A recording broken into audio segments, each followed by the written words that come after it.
can I see a show of hands who who knows about FNAF at like anything outside of like a basic level? Okay, cool. You may get bored during this meeting, and I'm very sorry.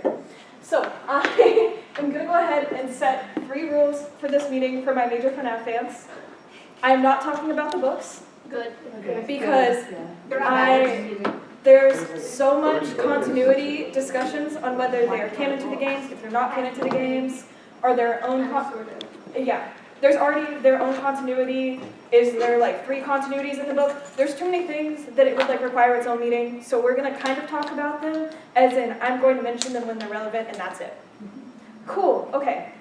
This meeting is also heavily themed around things that are canon. Meaning we're not talking about a lot of lore, because if you didn't know, a lot of lore FNAF is not actually canon. As in, we don't know for sure if it's true or not, because Scott Coffin just loves doing that to us. I can't hate on him because I love that man. Okay, and then third, I'm going to try to be unbiased during this meeting. If you have thoughts and theories, we will have time to talk about them at the end, so please keep your comments to yourself, just because I don't want to confuse anyone who does not know what's going on. Cool? Okay. Hey guys, welcome. For anyone that's new, I'm Elizabeth. I'm one of the co-presidents of Fan-mont. Thank you for coming. For those of you that already know me, hi. Welcome to my second Yap Sesh of the week. This week it's just themed around FNAF. Okay guys, so what is FNAF? If you didn't know, FNAF stands for Five Nights at Freddy's. Yay! So FNAF is a video game series and a media franchise that was created by Scott Coffin. It is a terrifying, that's actually really funny. I got this description and some of the game descriptions like specifically like from Nintendo and like IMDb, so that's actually really funny. FNAF is a terrifying point and click horror game with jump scares. There are over 18 games. You will hear people say that there's 19 games. There is not yet because one of them has not been released. So therefore, we are not talking about the FNAF racing game because it's coming out next year and does not exist right now. Yes, they've been talking about it for forever. It's coming out next year. We're going to mention it briefly, but it's not here yet. Therefore, there's 18 games.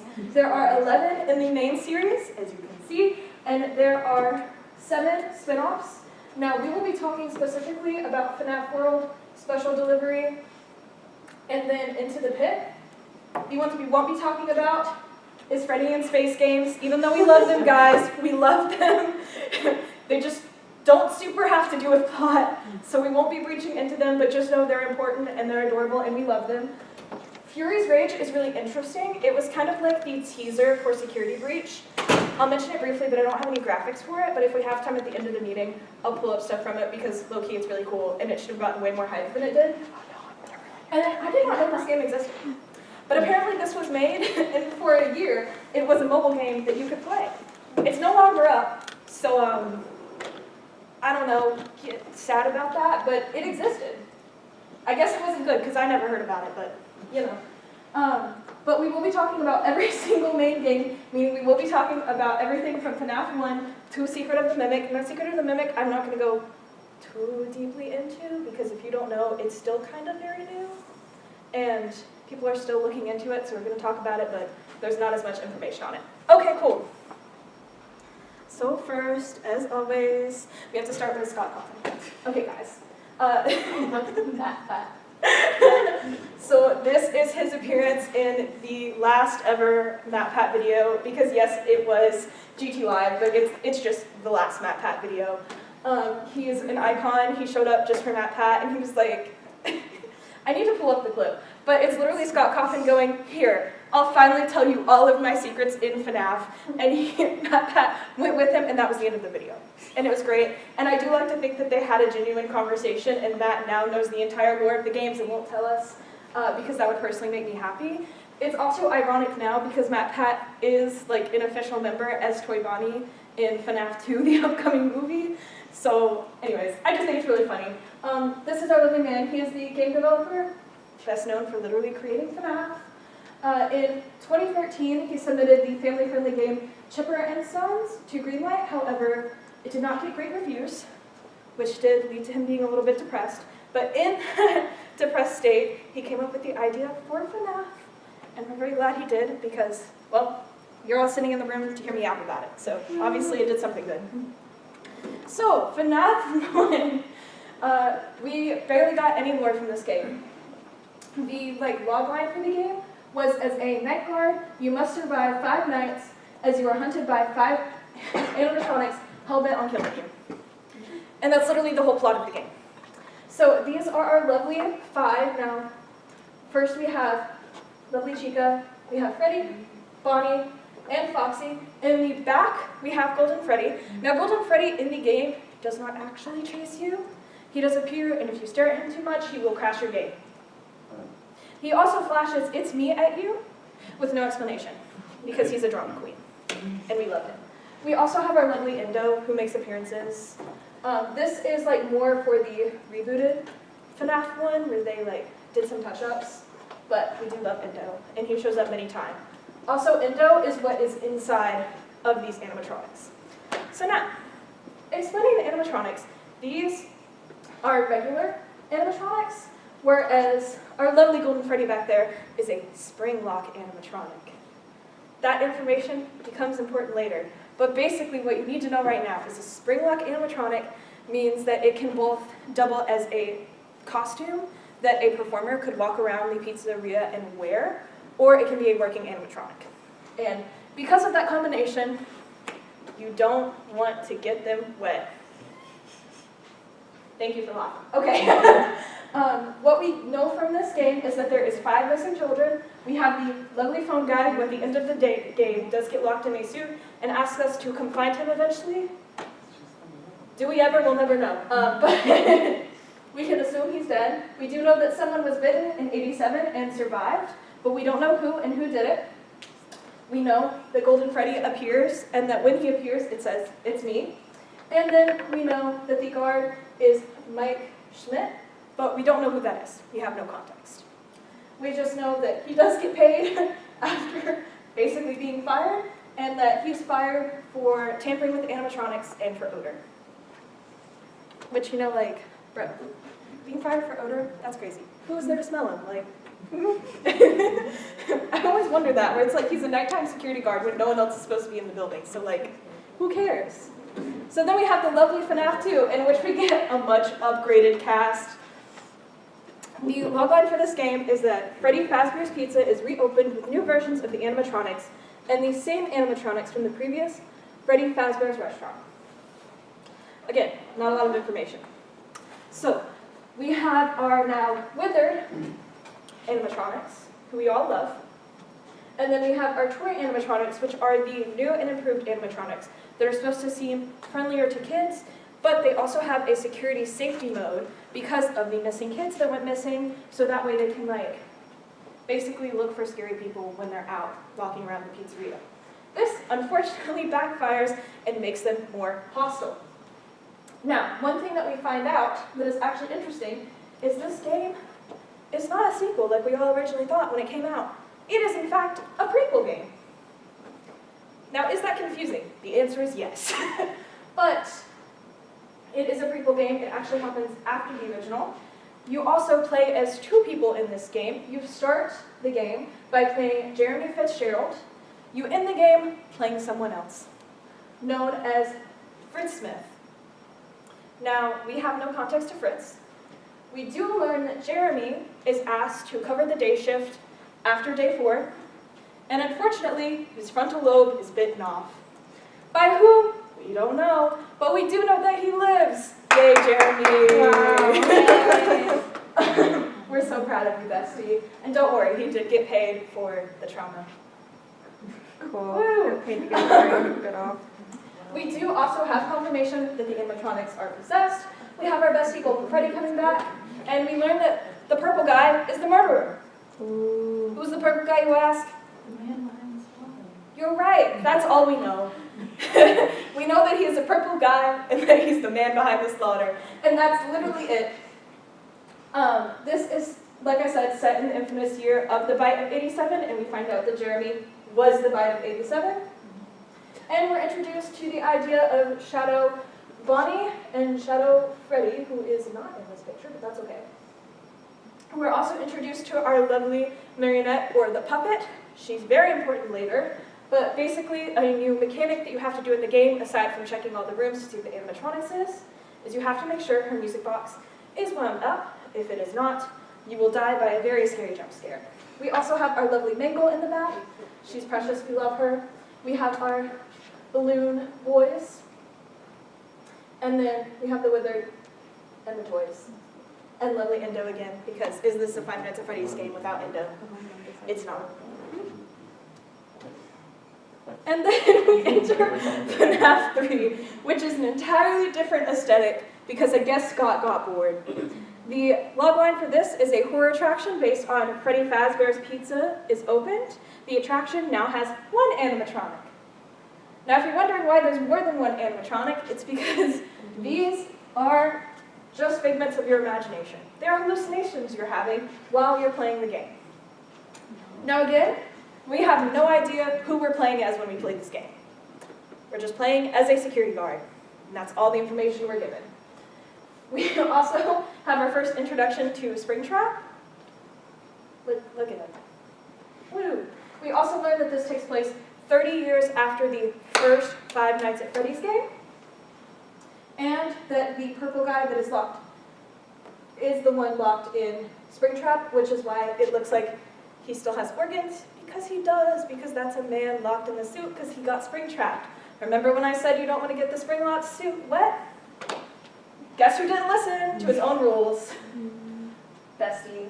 We are also here over some more dialogue, that there are mystery costumes and suits that you as the security guard can wear, but we are given no other context. We are also given no other context to who restarted this franchise, aside from the fact that the new phone guy who was giving us information was one of the partners that restarted it. And that's literally it. They found this guy in a locked storage room and said, hey, let's make an attraction. It's like they didn't learn from the first two times, you know? They never do. They never do. We also have the Happiest Day mini-games in which, sorry, I totally forgot to explain this. In all of the FNAF games, as you play, when you die at certain intervals, you are surprised with a mini-game. These mini-games is, up to this point, how we learn most of the lore, aside from the calls we have with Phone Guy. The mini-games for the first two just give us a little information about like the haunted animatronics. Here we get Happiest Days, in which we see like the puppet start to lead all the kids through different memories, who we can now assume were stuffed in the animatronic suits. And then we see them at the end have a big birthday party, and all of the masks of the animatronics drop to the floor, and we assume that their spirits are set free. You also can get different endings, where they will have 2 glowing lights, 1 glowing light, or no glowing lights, and no glowing lights is what we want, so that all of the ghost children are set free to live happy. Woo! And then we enter this monstrosity. Welcome to FNAF 4. One day, a boy goes to Freddy Fazbear's Pizzeria. The next day, strange things happen. A package arrives at your house, an invitation to an anonymous birthday party. Gangs lurk at night at Freddy Fazbear's. Now this is the one logline I don't like, because from that assumption, you would assume you're back to playing in a pizzeria, right? You would be wrong. You're actually spending the whole game in a bedroom, fighting off the literal nightmare animatronics. Now this game opens with a sequence of where we see who we lovingly called the Crying Child, because we have no other name for him. You will also see me in the rest of the presentation refer to him as CC, because that's our cute little nickname for him, but he's the Crying Child. He has no official name. The Crying Child we see basically be scared of the animatronics after being locked in a room with Golden Freddy with Golden Freddy's head off and what looks like brown hair poking out of the suit. I would also be scared after seeing that. He's then tortured by his, not tortured, but bullied by his older brother for being afraid of them. His older brother will like scare him by wearing a Foxy mask. And eventually we get to his birthday party, in which his older brother finds him under a table, him and his friends in a Foxy, Bonnie, and I think there's a Freddy mask. Take him, lift him up to Golden Freddy, and stick him inside Golden Freddy's mouth, saying Golden Freddy wants to kiss you. Now what is the Crying Child doing? Crying. You would be right. What is Golden Freddy? Spring lock. Good job, guys. What don't you want to do to a spring lock? Get it wet. Good job. So what happens? The spring locks activate and clamp down on the crying child's head. Now, what? His frontal lobe is gone. Sorry, I'm making a TikTok sound reference. So that is not the bite of 87. It's actually the bite of 83. There's another bite. Crazy. Yeah, it activates the jaw. It activates the jaw. It's like Hungry Hungry Hippos. Yeah, so as except he if starts it was to cry, water they hear, instead like, of your they hand. hear like the hinges activate, and it sends the animatronic like fully into animatronic mode, and then it clamps down the jaw, and it like bites his head. You actually get to see this one too. Yeah. In 8-bit form. Yeah, don't worry. We will be circling back to it. I have all the mini games pulled up for the end of it. Just what I wanted to see. It's not that bad in 8-bit form, okay? It's pretty bad, I don't know. I don't, maybe I'm desensitized to it. I don't know. But we do learn that unfortunately, due to his injuries, the crying child does pass away, with the last words being spoke to him, "I'll fix you." Who says that? We don't know. We have no context. We're just told that someone will fix him. Another thing we learn is that the crying child throughout all of this is carrying a Freddy Fazbear plush, and that the plush is watching the child. Not watching over him, as in someone is watching the child through the plush. Again, no other Isn't he context. telling him things too? Yeah. But that like starts mainly as he's dying, and it's like, don't worry, your friends are here for you. Don't be scared. I will fix you. Flatline. And then we enter the game. That's how the game starts. And then you actually get to the gameplay. And in the gameplay, you are stuck in a bedroom where you meet all of these lovely nightmare animatronics. Pay attention to the nightmare Mary Ellen, because even though it's supposed to be a hallucination, we're actually going to come back to her. Also, here is the nightmare version of the plush. Love that. Scary. Okay. What else have I mentioned? We also find out that the main player is trapped in nightmares, hence the nightmare animatronics being named as such. Again, as per usual, we have no idea who the main player is. We do have guesses, but we have no official context. Now, unfortunately, due to a book, we have more context now that there is this hallucinogenic gas that was invented. Yeah, that could be pumped into the house to give people nightmares. And so maybe someone is being experimented on in this game, but we don't know for sure. The only other thing we know is that in these nightmares that the main player is having, they see hospital equipment by the bed. And that's it. Good job, you survived FNAF 4. Alright guys, now we're going to talk about the first spin-off game, Love to be FNAF World. I'm not going to name all of these animatronics for you, but, you know, just like them. Also, the final boss in this game is Scott Coffin. It's great, it's fantastic, we love her. The Logline is a spin-off RPG of the popular Five Nights at Freddy's series, where creator Scott Coffin takes the characters in a new direction. So this is our first spin-off game. We also get the line again, "I'll put you back together." Now, I'm going to mention a baby theory here just because it kind of puts things into context for later. We're going to talk about another game called Ultimate Custom Night in a few slides. This game is believed to be the version of Ultimate Custom Night for the crying child. We'll get more into that later, but I just think that's an interesting thing to think about when you look at this game. You're like, maybe. We also, again, it doesn't really have much importance to the overall game. At this point, Scott Coffin has like kind of made it not canon anymore, but he doesn't fully want to make it not canon, so it's kind of like floating in this gray area of is it canon or is it not canon. We do see William Afton's partner, who I still don't think we have an official name for yet, so I'm saying in quotes, unfortunately commit suicide. But don't worry, that'll be retconned. And we won't talk about it again. So literally the only thing we get is that we get this cute little mini game that's like a Pokemon style game, but with FNAF characters. Yes? It's also where FNAF in Space started. This is also where FNAF in Space started. I'm pretty sure the original project title was FNAF in Space for this, and then it was not, because it was like, oh, I'm actually going to make a different game than FNAF in Space, but then we still got like a little idea for FNAF in Space, but they never actually made it, and then we just skipped to FNAF in Space 2. Because Scott's crazy, but we love him.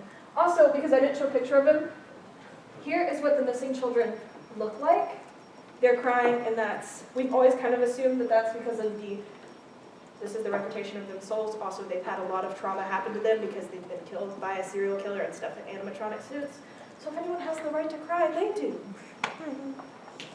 After FNAF World, we got FNAF World occurred in a break where Scott was like, oh, FNAF 4 is the end. And then we got FNAF World, and it was kind of quiet for a little bit, and we were like, okay, that's cool. Guess we just got a happy game to, like, you know, spin off the series. No, you'd be wrong. Because then we get sister location. So before I start, I'm going to introduce you to our new lovelies. We have, immediately forget everyone's names as I say that I'm going to do that for you. We have Circus Baby, who this all takes place off the idea of Circus Baby's Pizza World, which is a sister location. Crazy. Whoa. To Freddy's Fazbear's Pizzeria. We have Laura in the back, female Foxy, who has a name but cannot think of it. Thank you. It's Funtime Foxy. And then we have our Funtime Freddy with a little Bonnie Pluppet. Pluppet? Yeah, Pluppet. It's okay. Puppet, who we love. Okay, the lullaby for this one is Welcome to Circus Baby's Pizza World, where family fun and interactivity go beyond anything you've seen at those pizza places. So, this is the first game we get confirmed where the main character, at least for this game, is Michael Afton. I've not mentioned any Aftons yet because this is the first time we get an Afton name. We do learn that Michael is the son of William, and we don't get a lot of context outside of that because at this point we still don't know William's name. But we can assume that this is the guy who is the son of the purple guy, and that's all we know, but at least we know his name is Michael Afton. We also see the beginning scenes where we see Circus Baby, which was shut down by a gas leak. Before this game came out, Scott actually made a website that was like hinting at Circus Baby's Pizza World, and then the site would crash and then be like, error, it was closed down because of a gas leak, which were really funny. We also have, so after Circus Baby's closed down, he opens up a second business, which is entertainment, hello. I'm speaking too quickly. I need to calm down. We get the entertainment rentals, which is the location we play in sister location. And at the end of the game, we find out that this building is actually under the FNAF 4 house, which is now labeled as observation, which then plays into the lore that we learn later about maybe hallucinogenic gas. We also find out that these animatronics hold something now called Remnant. At the time, it was called Soul Juice. And I'm not joking, that was the actual name of what was powering these animatronics was Soul Juice, which at least is self-explanatory. We also find out that the purple guy broke down the original animatronics and the toy animatronics, melted them down into this Soul Juice, and then injected it into the toy animatronics, experimenting for something. We can assume it's to bring his son back, but it's never officially confirmed whether it's to bring his son back. We also see the death of Elizabeth Afton, who is the only daughter of William Afton, who again is not William at this point. We find that out through the books, unfortunately. But we see her die to Circus Baby. Circus Baby's eyes were originally blue. After Elizabeth dies, they become green because she had green eyes, and it's to show possession. Circus Baby is the only one that is actually possessed by a single person. Everyone else is a mix of the original souls of the missing children. This is our first open world game, where you're not just going through different cameras and closing security doors. And in one ending, we see the Fredbear plush again in that same workspace where we find out about the FNAF 4 house. Oh guys, crazy. And then we get to my personal favorite game, Pizza Simulator, which starts out exactly what you think, is that it's going to be a pizza simulator. And then you get jump scared with interviewing a literal animatronic and asking it questions to see if it responds, and either, in the very first one, you get jump scared and killed. Love that. So at first we see that well, let me read the logline first. A new manager is hired at the brand new Freddy Fazbear's Pizza Place. As I said, it started as a pizza simulator. This game was really interesting because you have a mix of old FNAF games where you work in stages instead of just playing one gameplay. You go from setting up your own pizza place and getting to interact with things you buy from having a successful business, to then at nights having to go back to that nighttime security job where you would watch for animatronics coming in and out, and you'd want to keep them out of your space because obviously you don't want to die, you want to keep playing the game. And then you would also have to interview animatronics that come in. One of these animatronics being our lovely Lefty, who we find out towards the end of the game was actually made by Henry Emily, who we have a name for because of a file in the game that's titled Henry but in a code. So this was actually made to trap the puppet so that the puppet will stay here in the pizza simulator. We also assume that this happens about 2 to 3 years after FNAF 3, making it now 2023. Meaning in our time this happened 2 years ago, which is crazy. We also again learned that Henry is Henry and is the partner for the purple guy, who at this point the community has figured out is William Afton, and that he is the dad for Charlie Emily. We also see who we assume is Charlie and Emily die when she gets locked outside of her birthday party in a mini game, and we see the purple guy kill her, and the security puppet come outside, curl on top of her and start crying. It's really sad, and then we see the security puppet get haunted by Charlie. We also then assume that Charlie was the first death. This is never confirmed, but we assume because then we see the puppet helping guide the other missing children as they die to haunt the animatronics, and then also run Happiest Days, and so which they hopefully get freed. The main character of this game dies / stays behind in the fire that ends the game. The game ends in a big fire to set the animatronics on fire and hopefully free all the souls that remain in them. And again, we confirm that William Afton killed Charlie Emily. Well, guys, I have a video for you to watch. Yay. Yay. Hello. Because at the end of this game, we get to hear, for one of the first times, a character voice that is actually officially somebody in the game. At this point, we had heard Phone Guy talk, but we never really had a name to associate with Phone Guy. And in one very random ending of Sister Location, we get a voice who you can assume is Michael Afton, but we're not told it's Michael Afton, warning his dad that he's coming to find him. And so here we have an actually iconic monologue by Henry Emily himself that we are going to listen to once we get past this app. Crazy. You played right into our hands. Did you really think that this job just fell out of the sky for you? So if you didn't see, guys, this is not officially how it ends. This is someone edited this cutscene. You got Just so that you know. together in one place. But so that way you can tell who's Just like he talking. asked you to. All of those little souls in one. Oh my gosh, I'm so sorry. I forgot to mention. At the end of Sister Location, Michael Afton gets scooped. And I can't believe no one called me out on skipping this. He gets scooped, which basically, all of the Funtime animatronics that are left in Sister Location get scooped and joined together into one animatronic called Ennard. Ennard then scoops Michael Afton to, I'm so sorry, this is kind of gross, use his body as a skin suit so he can go out into public. Woohoo. Now, Michael somehow stays alive during this. We are assuming it's because the scooper has remnant on him and the remnant healed him, but we don't know for sure. We also But- see a cutscene of him turning purple over time. Yeah. Yes, that's what I was going to say. He starts to turn purple, which is one reason people at very first assumed that he was the purple guy, which he's not, guys. But that is one of the reasons that he got killed is because he looks like his dad, and so the children mistakenly attacked him. Very sad.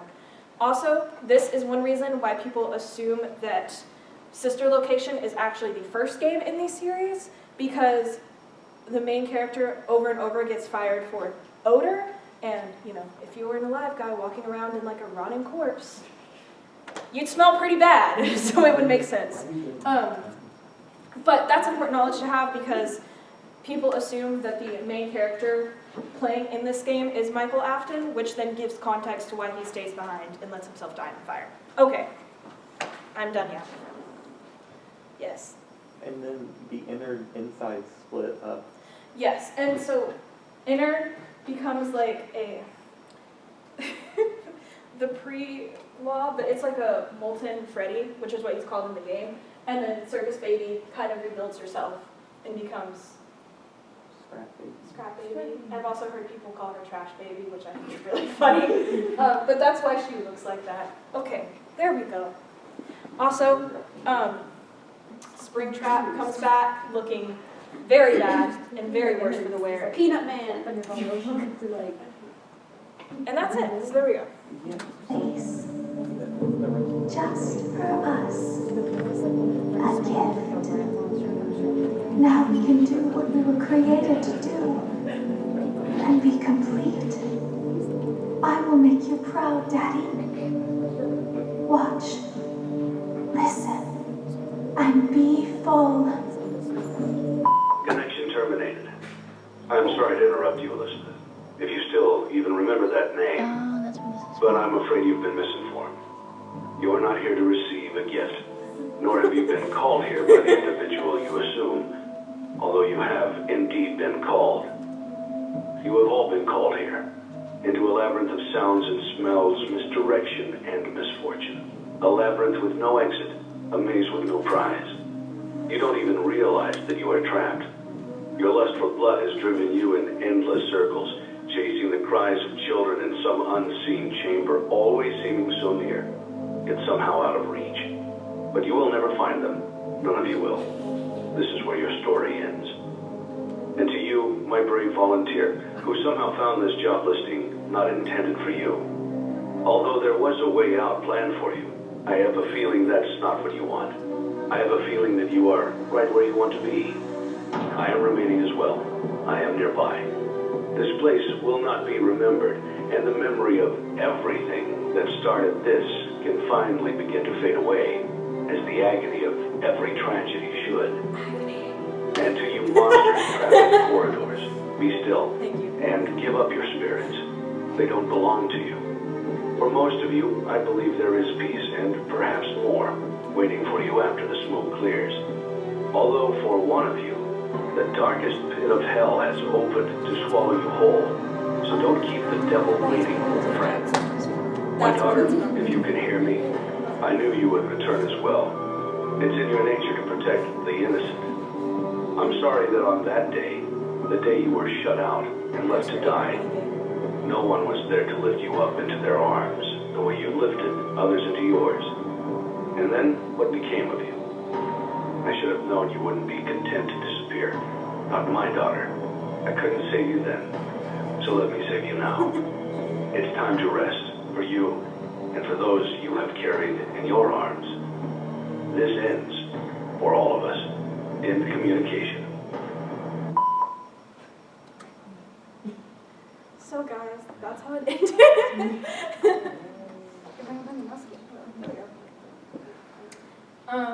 And so this was supposed to be the end of the story.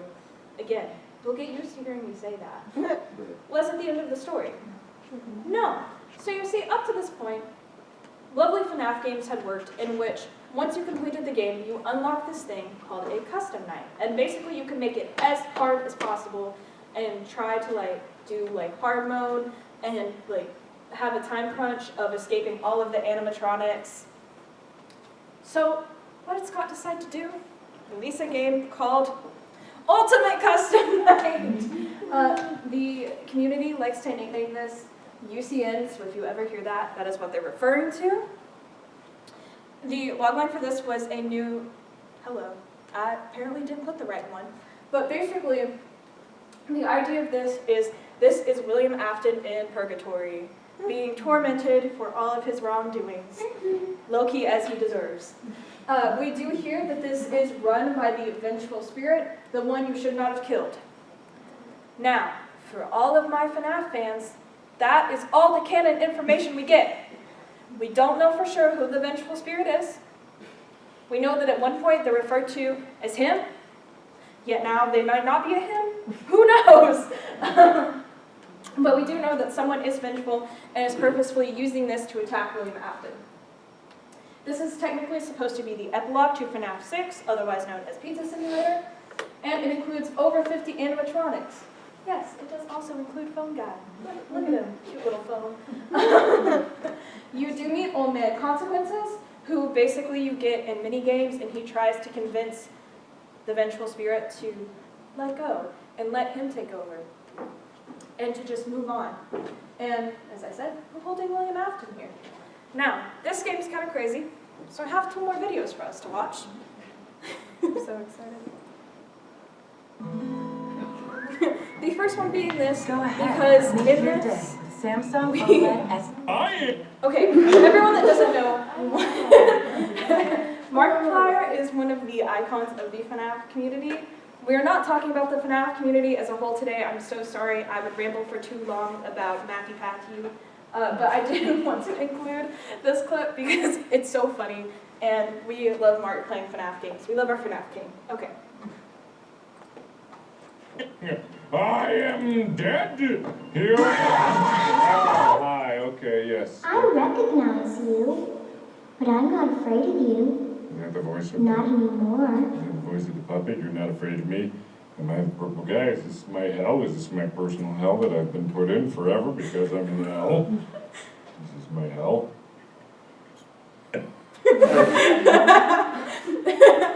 It's great. Oh my gosh, I didn't link this, but we also have to watch This this. So, Mr.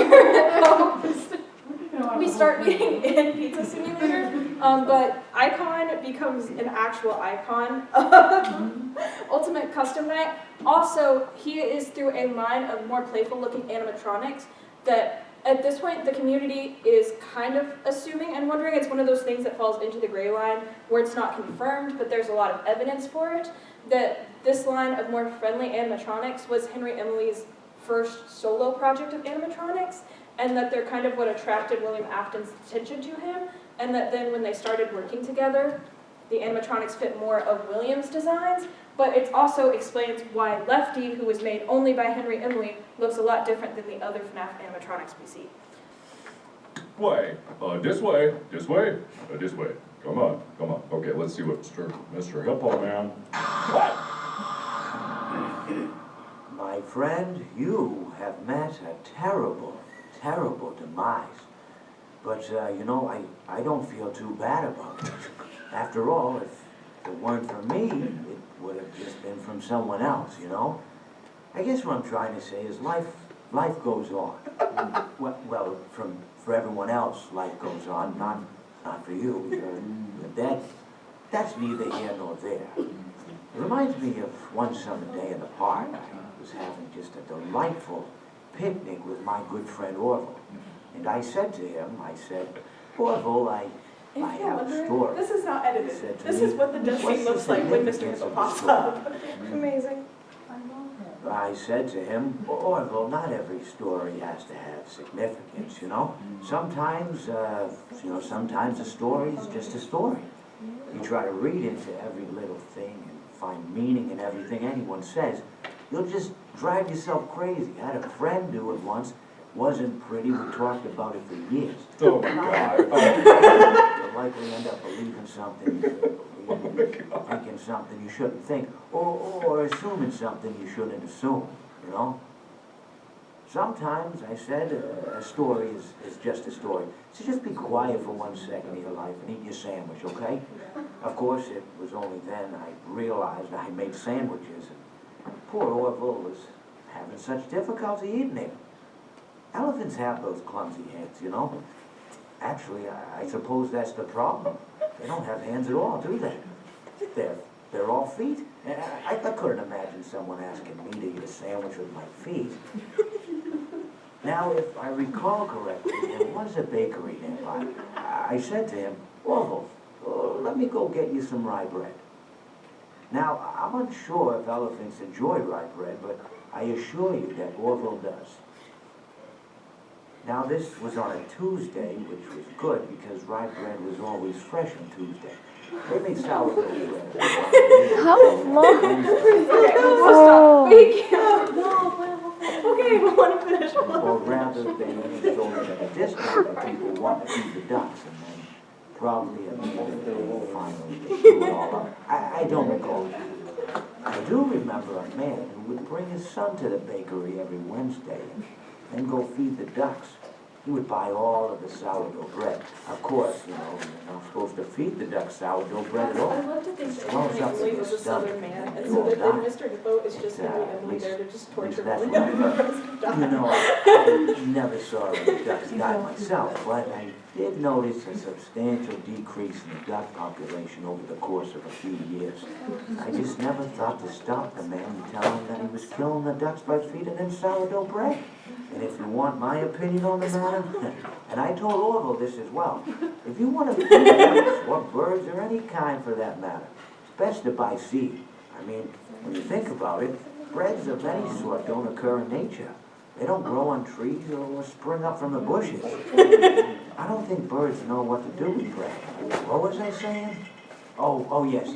So I bought Orville some rye bread. What a fine day it was.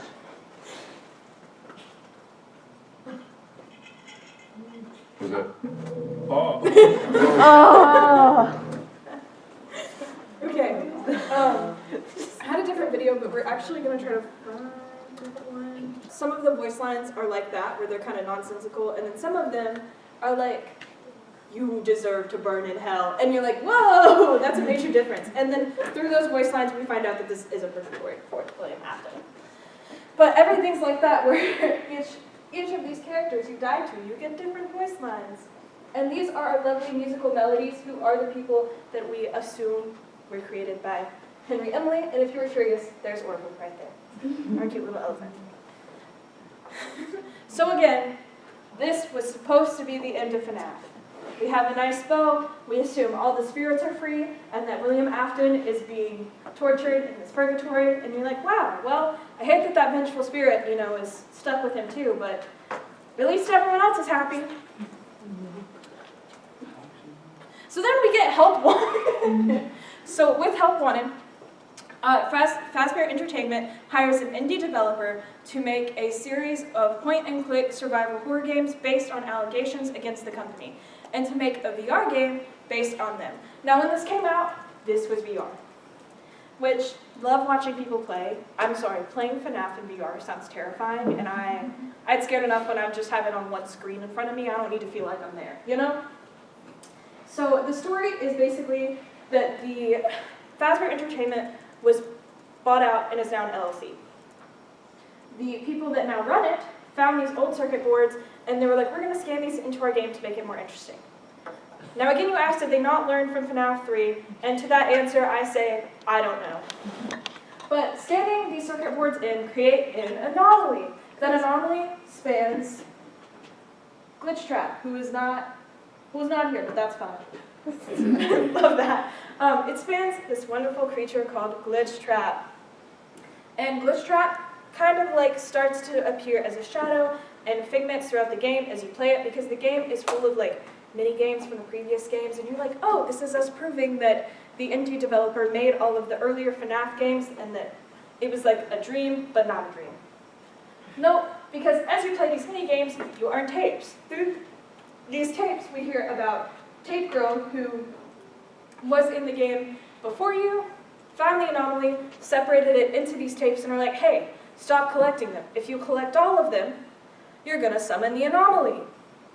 But then halfway through, her voice changes and goes, hey, actually, I was just kidding, you should collect them all, because that would be really cool, and everything will be fine. Guess what? You collect them all and you summon Glitch Trap, who is a digitalized, more animated version of Spring Bonnie, and who everyone kind of thinks is what Spring Bonnie might have looked like before we got the withered look and obviously became Springtrap. It also includes the major DLC, Curse of Dreadbear, which was like a Halloween-themed DLC. It's really cool. If you died in the game, you were brought to this land with like this big, giant, like, kind of withered, corrupted Freddy Fazbear. It's really cool. We also, this is where we get introduced to the idea of Vanessa being possessed by Glitch Trap, which at this point doesn't have a lot of context, as we see her get a bunny mask, but it will have context soon. And then we get our first mobile game. FNAF AR Special Delivery, which is Fazbear Entertainment's brand new Fazbear Funtime service, which sends players their favorite animatronics on demand. Due to unfortunate circumstances, the visiting animatronics malfunction and attack subscribers instead of entertaining them. Now, this is our second main spin-off game, and it's our first mobile game that is unfortunately now discontinued. Sorry. It includes canon lore, but was never actually canon itself. In this, we get emails that like tell us how Vanessa's being seen once she comes out of the VR game, and that she's like acting off and she's buying weird devices. And we also learn about her making her Vanny costume. We also get all of these wonderful new animatronics, including a Liberty, Chica. Why did we need that? The answer is we did. But it exists now, so I guess that's cool. But these were all of the animatronics you could do. Also in this, we learn about Remnant, as whenever you like get rid of the animatronics, you would be rewarded with Remnant, which is now no longer Soul Juice, which we're very excited about because Remnant is a lot of a cooler name. And that's the only importance that came from this game. And then we get into something I'm sure you all are well aware of. FNAF Security Breach! I know this one. So this is Gregory, who is also our first named from the get-go main character. Everyone else we kind of find out as you play the game here. You're playing as Gregory. He is trapped inside Freddy Fazbear's Mega Pizzaplex. Boom. This is our first roaming FNAF game. This is also, it includes now there's other DLCs that had to do with custom nights before this, but this is the second major DLC that had implications on the game, which is Ruin. For those of you that are fans, I counted them as the same game because Ruin is technically a DLC, even though it is a really expansive DLC. It's still technically a continuation of Security Breach inside of Security Breach. We also meet the Glamrocks and Music Man. Music Man. Music Man. We also, this is where we officially learn that Freddy Fazbear Entertainment is an LLC and has a new owner. Who's that new owner? We don't know, but someone new is taking it over. We also meet Burn Trap, who is Springtrap, who now looks like he's been burned, who, fun fact, came out a little bit recently that he actually wasn't supposed to be the main antagonist and wasn't supposed to move and was supposed to look more like one of these shadow animatronics. But then Steel Wool didn't fully get that message from Scott, and so they're like, oh, big main antagonist, that's really cool, and then made a boss fight with him, and Scott was like, sure.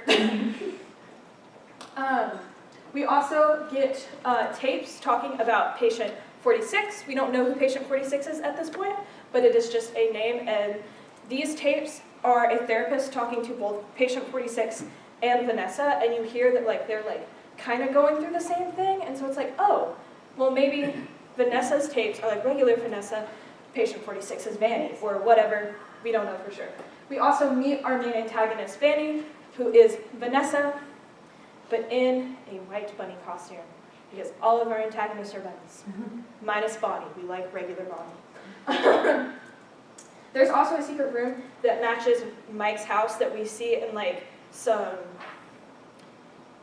cutscenes of Sister Location, with no context.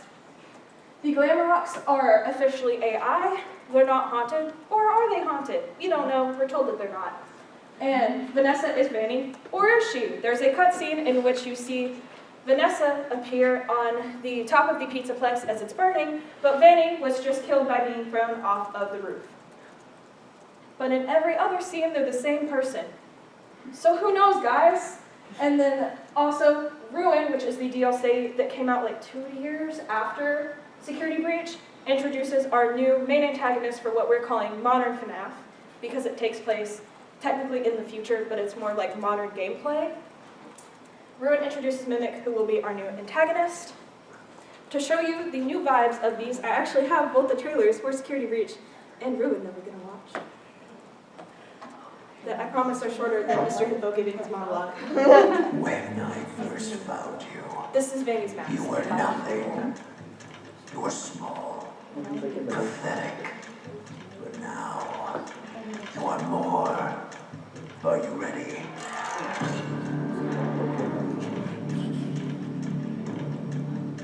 There's Vanessa. I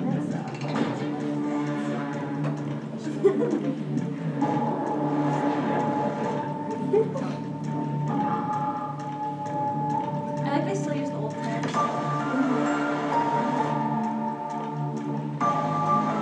That's what it was.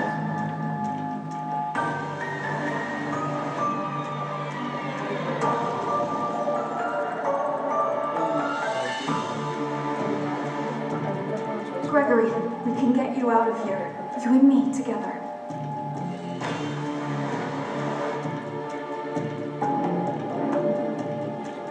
They won't stop hunting you. None of them will stop hunting you.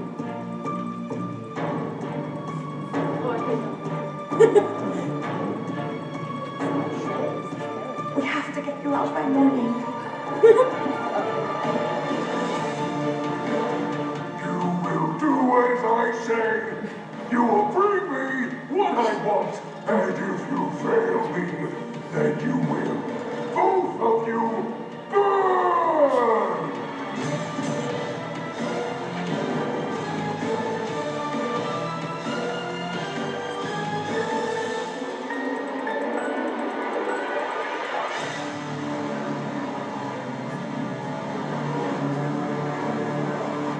Man, they like made There is everything more that going game. on here than you realize.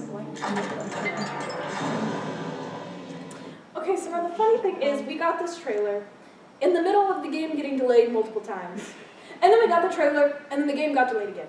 But don't worry, it finally came out. And if you played the game and it's like, wow, that's not really like the game, there's your context. Now, let me go back to... Okay, so this, Glamrock Chica. And this is Glamrock Freddy. And then this is Roxanne Wolf. Why she got her own name and they didn't, I don't know. And then here's Lovely Monty. So, there was Security Breach. And then everyone, the community's mixed. Some people love it. I personally love it. Some people hate it. And it's like, where's my scary, spooky FNAF? So then to answer that, Steel Wool came out with the DLC, Ruin. Cassie, I hope you get this message. I'm trapped here at the Pizzaplex, or what's left of it.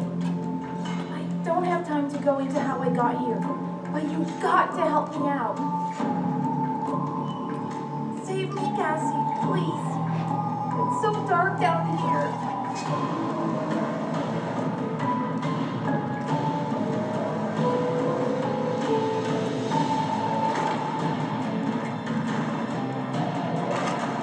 Hurry! Run!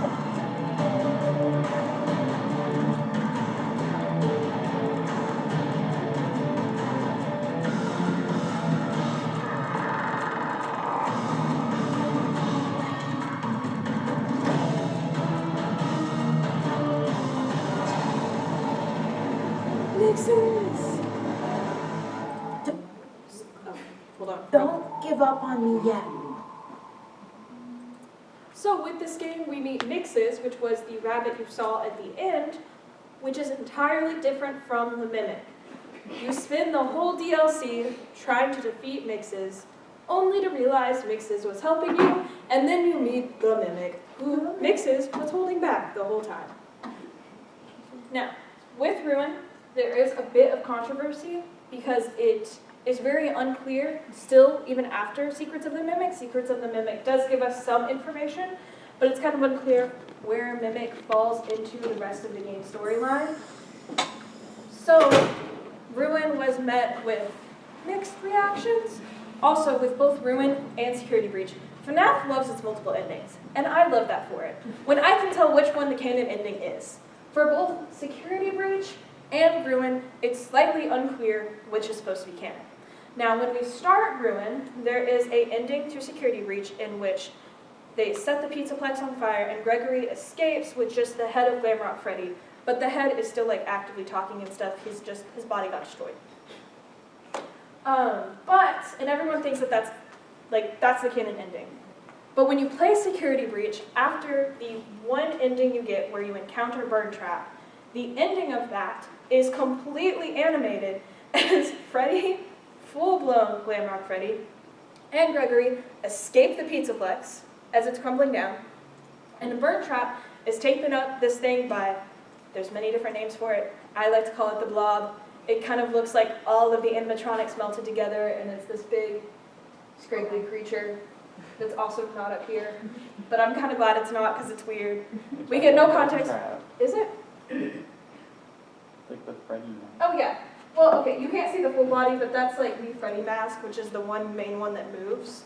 And all of the masks of the other animatronics are like at different points of it. And it takes Burn Trap, and pulls him out of frame, and we assume it's him. Was that William Afton? Was it not? We don't know. People think now that it was the Mimic, but we'll never know. Also, there's like hints that that ending still happened in Ruin, which then makes it confusing, because then why does everything look we don't know. In Ruin, there's different endings where sometimes Cassie dies, sometimes Cassie lives, she falls down an elevator like we're playing Bendy and the Ink Machine. So we kind of just have to wait until they make a sequel to this game. Why? Because the next 2 games are prequels and don't give us context to what happens after. Welcome to Help Wanted 2, a game that wasn't really asked for, but was great. Basically, this gives the same vibes as the original Help Wanted, only we have a brand new Fazbear employee, and this is basically the training they go through to get prepared to work at the Pizzaplex. This is, oh, hey. So, that's so fun. It didn't save all of my points, but that's okay. So, this is most likely, well, now we know that it is a prequel to Ruin. Even though it's never confirmed, you can assume by the information we get, where we see Cassie get handed the Vanny mask, and we like get hints that the Pizzaplex is like kind of in disarray, but not fully. It's also hinted that this includes Bonnie Boy, who was one of Michael's friends when Michael put his brother into the mouth of Golden Freddy. That it's hinted that this is originally played by Cassie's dad, who was Bonnie Boy, and then becomes a victim of the glitch trap. We also get the definite end to glitch trap as we get a scene where Vanessa like kind of picks him up out of a like claw machine and then crushes him. But hey, it's great because he's done, so we don't have to worry about him anymore. Huzzah. But also, how many times have we been told that this is the end of something in FNAF and then it wasn't the end? So like, who knows? Oh, it always comes out. This game was also run by the Mimic, and this is the first official game we get where the Mimic is the antagonist.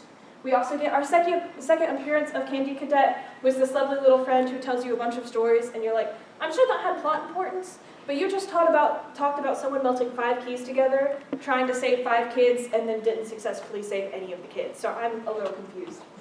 And then also we see at the end, Cassie putting on the Vanny mask, which, as we know, brainwashes you to do bad things. Boo. And then we have the only other spin-off game we're going to cover, which was Into the Pit. Now, there's a bit of controversy whether this is a canon game or a spin-off game. I'm calling it a spin-off game because it's like a spin-off game of one of the Fazbear Frights books. And while it does include things with the games, this is where that gray area of, does this fall into the game continuity? Is this its own continuity? What's going on? We don't know. But it's like a retro-style game. We do get Pit Trap, who looks like Springtrap, but is actually like an alien-style monster that chases you and has multiple rows of teeth. It's crazy. We also see the use of time travel that we later find out is traveling through memories. We get our first scene of the actual missing children. There are 6 of them. As we knew, there were 5. Some people have theorized that the 6th missing one is supposed to represent Charlie, which makes the most sense. And the scene is like kind of like if you've watched the FNAF movie and you see the 5 missing kids lined up. It kind of looks like that, only the top half of their bodies is like covered in shadow. It has to happen before FNAF 3 because we don't really see anything that has to do with the Fazbear Frights or anything after that. Pit Trap is introduced and defeated, and we have our first kind of just retro-style game. Looks really cute and fun. It's not, but it looks that way.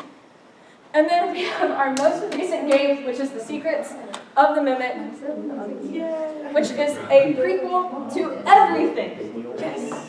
The biggest prequel we've had. The also first actually official prequel we've had where they've gone, this is a prequel. This, you enter the abandoned workshop of Murray's costume manor and unravel the mystery left behind by a reclusive inventor, Edwin Murray. Now, this has to do with some of the end stories that come from one of the book lines in which we meet Edwin Murray, who created this robot who was supposed to imitate his dead wife and be friends with his son. His son unfortunately dies, but then the robot had spent so time with his son, he starts mimicking him, and in a fit of rage and grief, Bessie kind of attacks the animatronic and really beats it up, and then that makes the animatronic learn violence, and he becomes the antagonist of the end of the book series. Which, the main mimic that we face is Jackie. I don't remember why her name's Jackie, but her name is Jackie, so thank you. This, again, brings into the use of the books, which blurs the lines of what parts of the books are canon. Are they not canon? Are they their own canon? We don't know. This also, again, makes the Mimic our official antagonist of new modern FNAF. We get revealed that the game takes place in the building that will officially become the Pizzaplex in Security Breach. Again, this is the first official prequel. The game shows that Edwin was initially a friend to William Afton and Henry Emily, and it confirms that Nix's, which was the digital bunny we saw, was a computer program created by Edwin Murray. And that's the end of our canon knowledge. And then we get into the FNAF movie. So this is basically, who's seen the FNAF movie?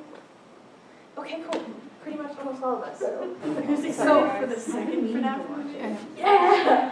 So this is basically supposed to be kind of off the first game, but it's also a new timeline.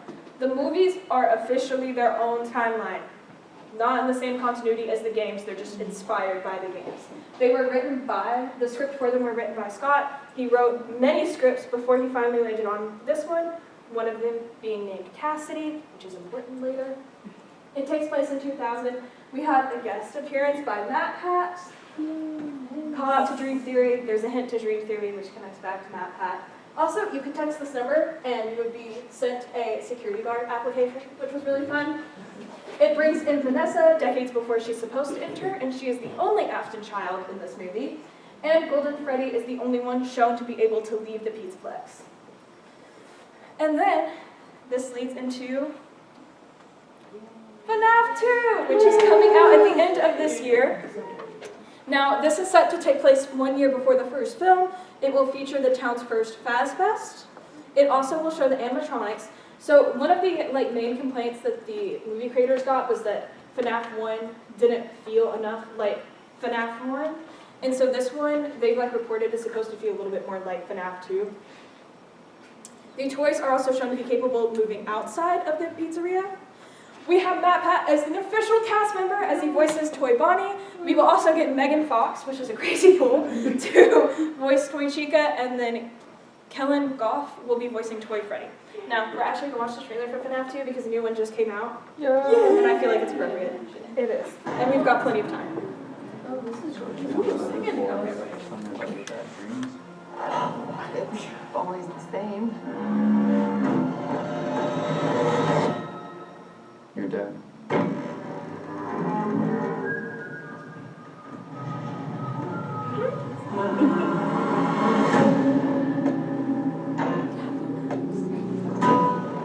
We're never going to be able to move forward until you deal with some of the mess you left in your head. My father was a monster. You know that.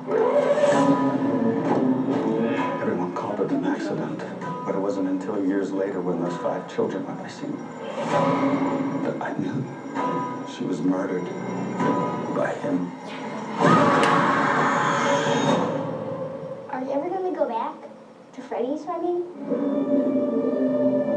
I think my sister's here.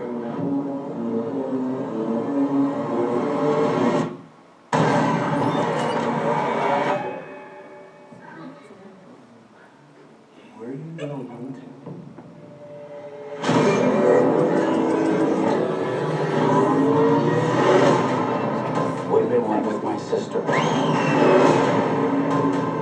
this town will be dead by morning.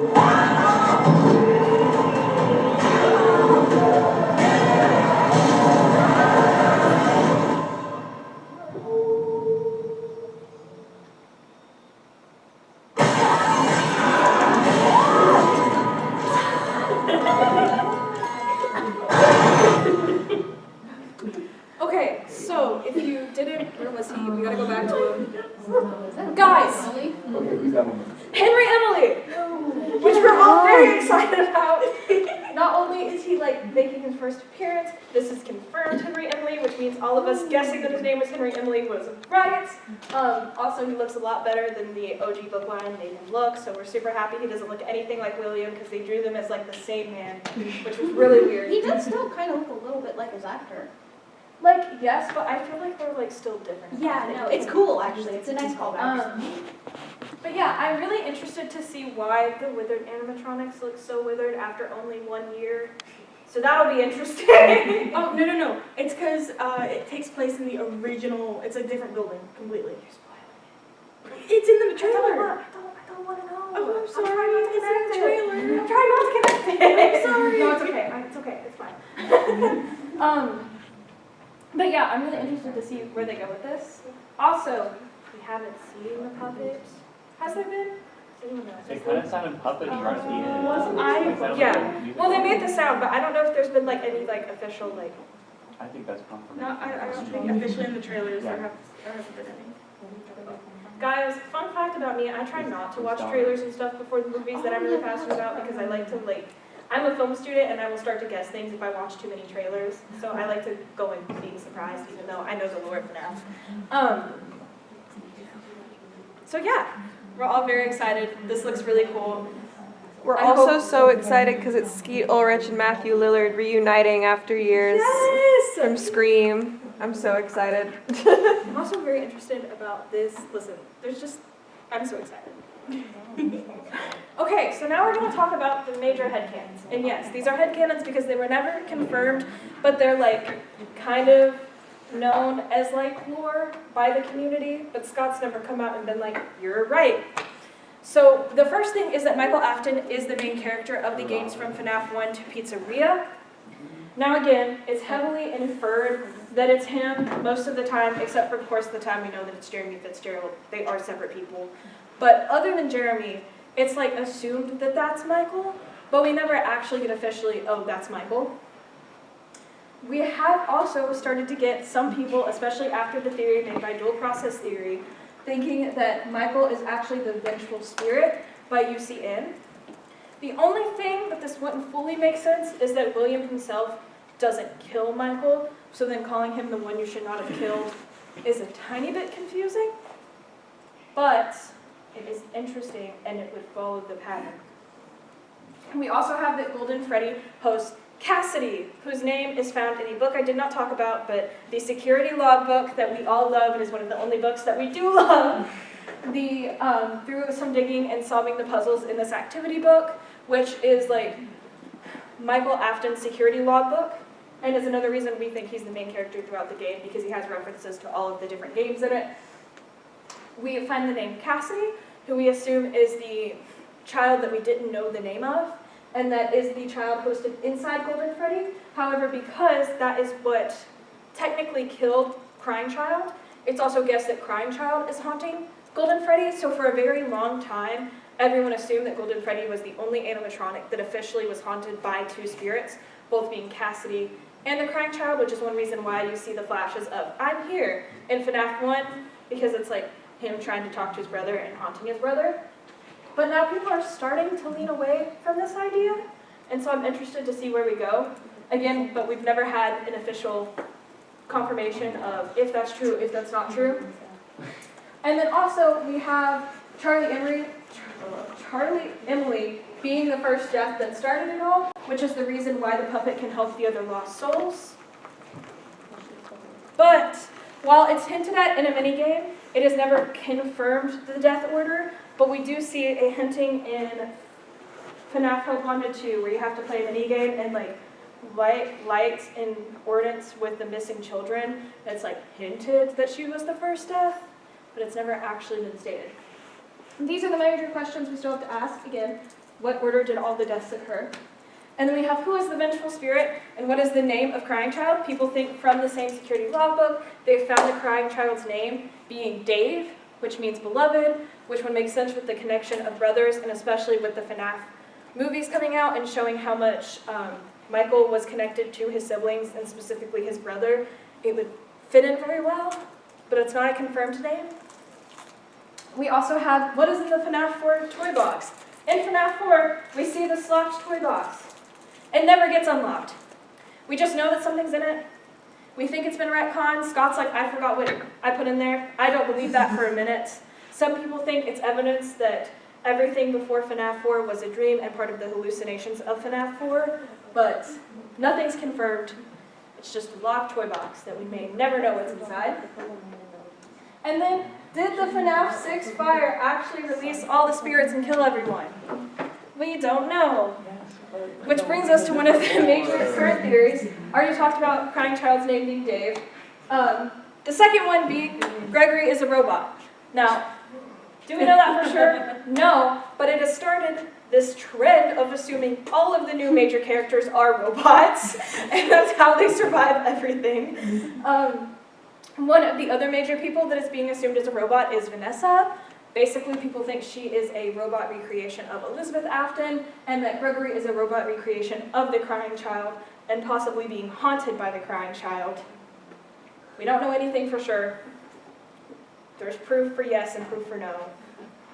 We just leave it there. There's also signs that Glamrock Freddy is maybe haunted.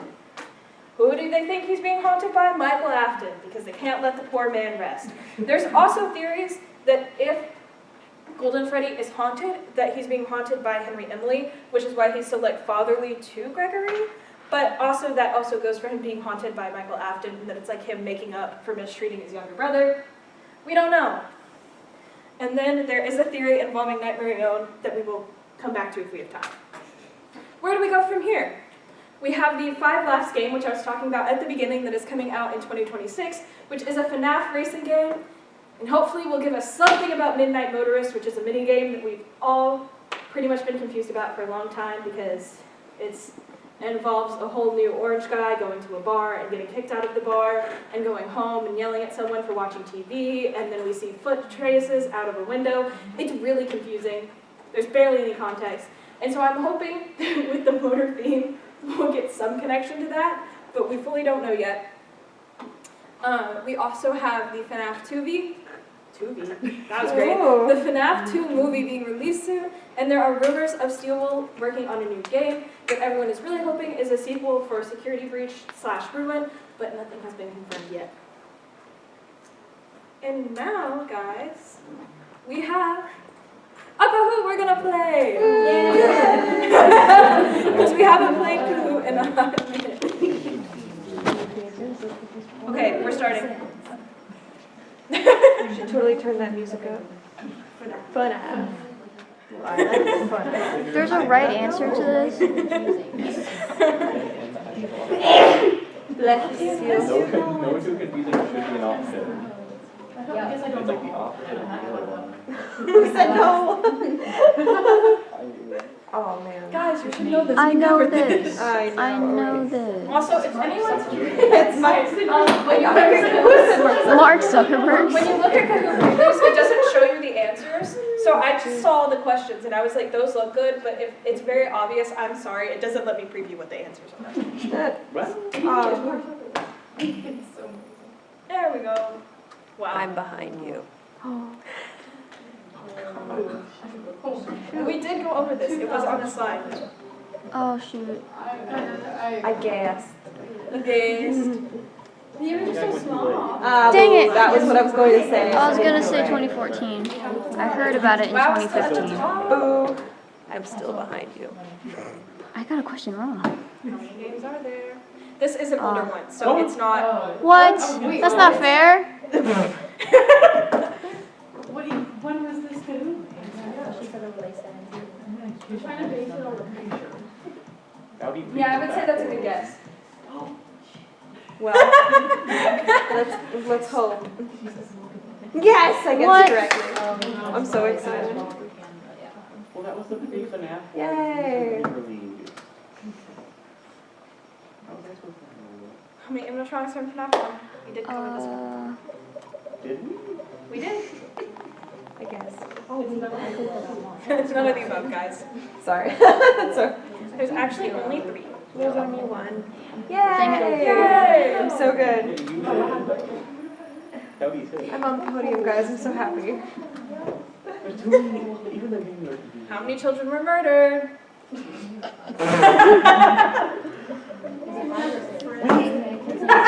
Yay! Yay! Guys, Actually, I'm that actually one so proud right. of myself right now. Guys, good job. I don't know. Yay. You guys. I'm gone now because I wanted Okay. What are the names? Bear. Bear. That one's already on Fred, Bill, Chili, Frank. I think one of them is Bill. It's really chilly. It's Bill Nye the Science Guy, actually, guys. Bill Nye the Bill Freddy guy. Nye the Science Guy. Bill. That's not official though. The family is lovely. Yay! I love how my phone just says I'm on the podium. It doesn't tell me where. It just says you're on the podium. What does he do, guys? I remember. Foxy kills I you. also mentioned this. I like the idea of Foxy killing. Like you just stare. It's like, oh, I'm staring at Golden Freddy, and then all of a sudden just. Oh no, I forgot to close the curtain. He eats your frontal lobe. Good job, guys. That's what happens to the That was Fred Bear, not Golden Freddy. I had plenty of time. Yay! Not for long. Does it happen before or after? Oh. But the wrong one. Yay! I got it. Good job, guys. You guys, I'm so proud of myself right now. I'm so proud of you too. Thank you. You're welcome.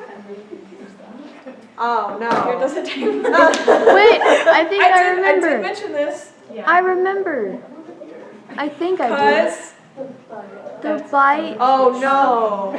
Wait, what? 87 takes I got place the wrong during fight. FNAF 2. Wait, when was 83? Was that the bite of 87? It was the bite of 87. Okay, I'm still I on the said podium. Okay, good. Now, I'm glad I'm not the only one. Uh-oh. Crash your games.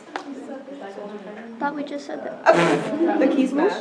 That's an actual character. This was a full-on Your yes. game actively smashed. Or crash. The game is getting smashed. Ah! What? What do you mean? It's Shadow That's a Bond. shadow bomb. That's a shadow bomb. That's so funny. I'm so confused. Oh, right, that is right. There's a scene. I forgot about that. Guys, that is What? accurate. There is a key sequence that will crash your game. I'm I sad. kind of forgot about that because no one What does is it. 1020 mode? 1020 mode. Nothing. Is that picture like totally a fancy answer? Oh, yay! Yay! It was like, the picture was of a book slip. They're like, that's the answer, is it not?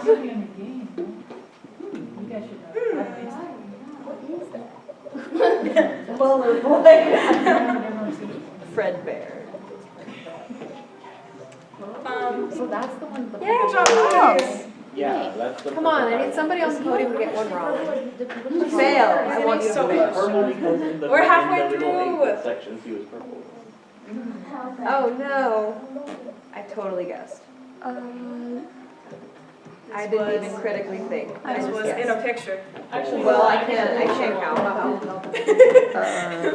And I did mention them too. Okay, well, I There's like gandered. blue boys there for me. I gandered and I lost. Oh, and But I'm then- still there. Let's go. Hey, oh my god. Ah. Oh, is Springtrap?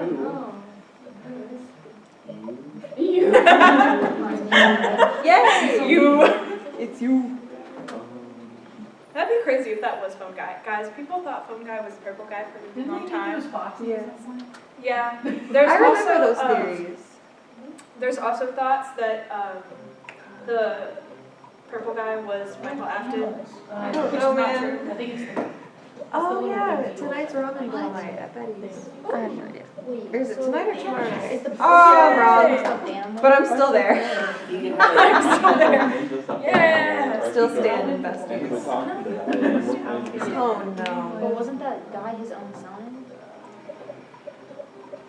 It was his dead son. I do remember. So you can tell this is old because it says Henry, no last name given. Yeah. Yeah. Okay, guys. I got it right. She went over this like, I'm really confused. you weren't confused. I tried.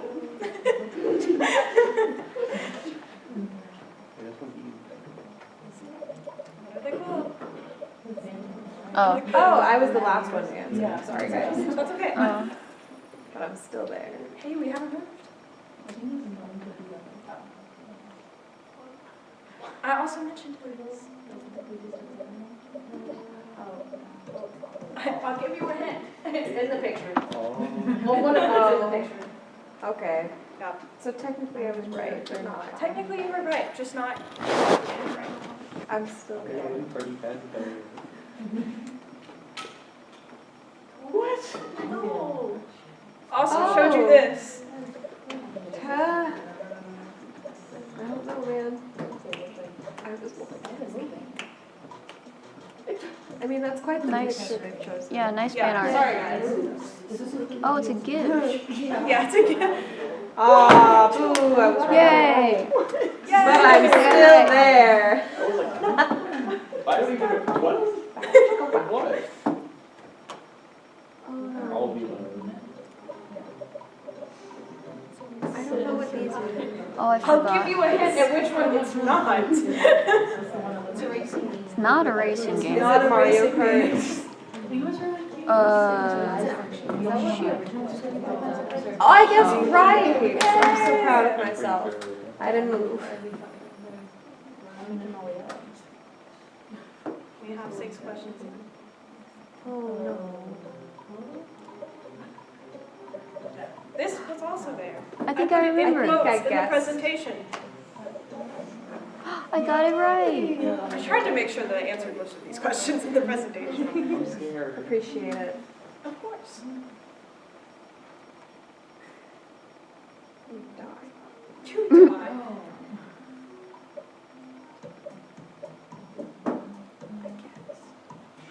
That's not entirely true. That's what I'm doing for Mo. Oh, yay! That makes no sense. Come on. The bomber. Oh, yeah. You clean the Gotta catch them all. You do have to catch He'll be them all. calling the kaboom mixer.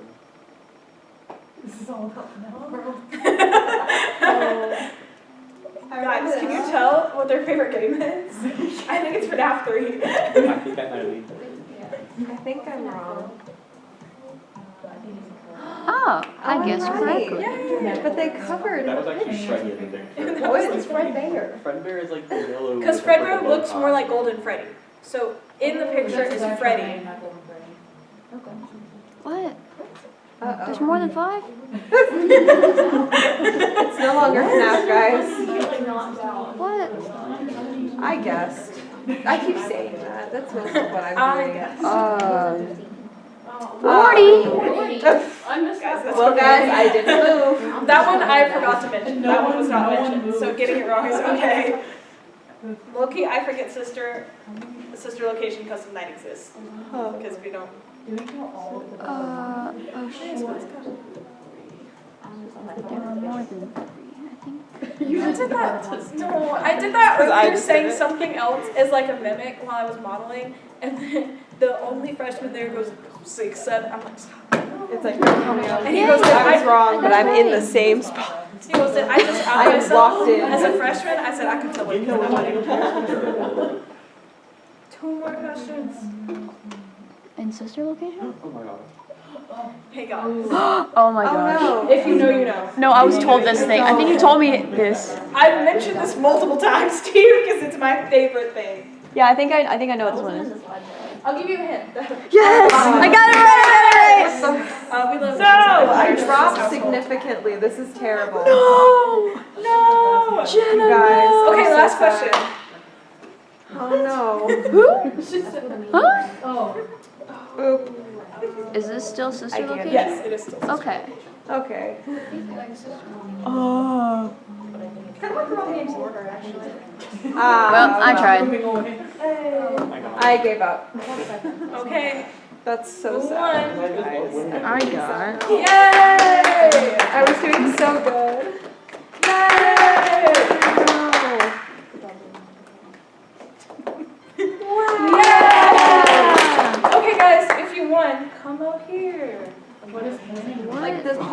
Is it like 1, 2, 3? Yes. Okay. As in if you were on the podium. 1, 2, And just 3. mentioned on screen. Please come up here. No, during Addams Family, one of the actors during one of the show nights improv on stage. He was like 6'7" in the show. Okay. That was great. He also did Chungus during one of the dress rehearsals and was told not to do that during the shows. That's like, that is such an old meme. No. There you go. Thank you. No one's gonna even know what that is anymore. Well, no, it's been resurfaced because of I hate my stupid effing Chungus life. Oh. Yeah. Okay, yeah. Don't even worry. Fun.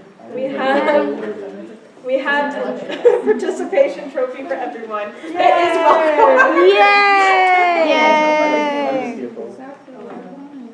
That's all I want for Christmas. It's a Christmas miracle. So Fan-mont will be Thursdays 4 to 6, and we have a new room. It's no longer in this room, guys.